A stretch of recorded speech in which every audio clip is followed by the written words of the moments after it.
Sasa leo wewe unaweza ukawa kama yule kijana alikuwa amewekwa roho ya mbuzi, ukawa umewekwa roho ya nyoka, ukawa umewekwa roho ya umbwa, ukawa umewekwa roho ya ng'ombe. Unaonanga mtu, unaona kwamba huyu ni rafiki yako, huyu pengine ni relative, ni cousin, lakini unaona kwamba huyu mtu tu ni ng'ombe.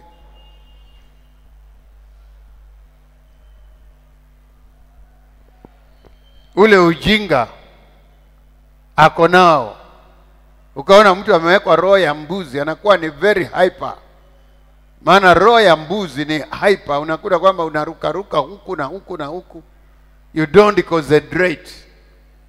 Ni kukimbia hapa, ndio inakuta kwamba ile kuna magonjwa ile inaitwa autism.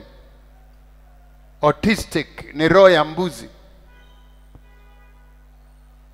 Mungu akuondolee katika jina la Yesu Kristo. Katika vitu hivi mtu anaingiliwa mpaka kwenda ndoa, na ndio unauliza, is there anything like a successful marriage? And then you ask yourself, why do some people succeed and others fail? Is it just all a matter of chance?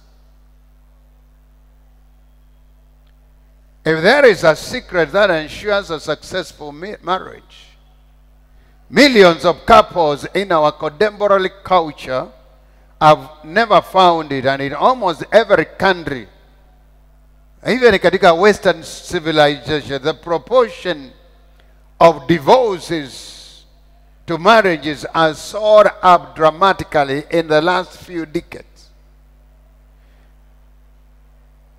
Tumeingia katika a very, very alarming situation.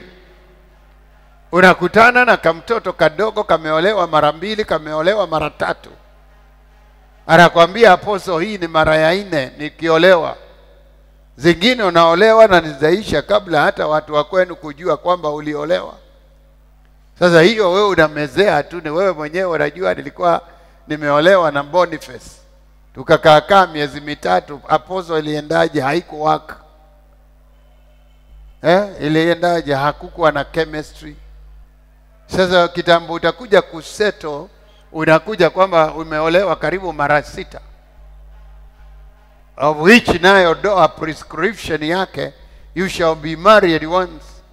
Lakini pamoja na hivyo, hata kama kumekuwa makosa, it can be rekebishwa.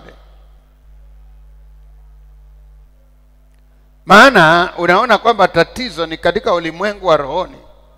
Na jana niliongea sana katika maroho yale ambao watu wameingilia mizimu. Watu wakaingilia covenants.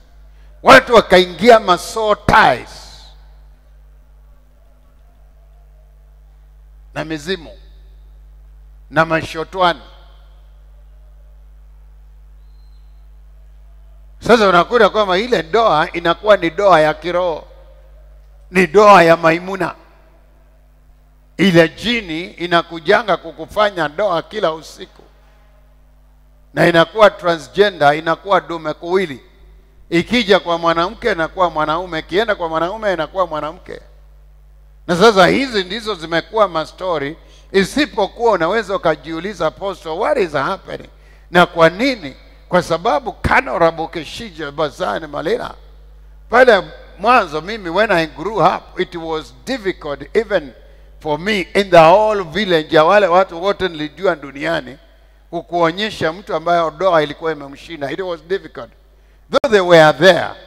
Lakini today, maana mashotwani na mizimu zimeingilia, na kile kitu kinatusaidia ni maombi na kumtumainia Bwana. Vita vya rohoni. Maana mavitu yale ambao watu wanatendewa siku hizi, they are horrible, horrible, horrible, terrible. Na ni Mungu tu anaweza akatusaidia kuweza kupambana na madhabahu ya aina hiyo.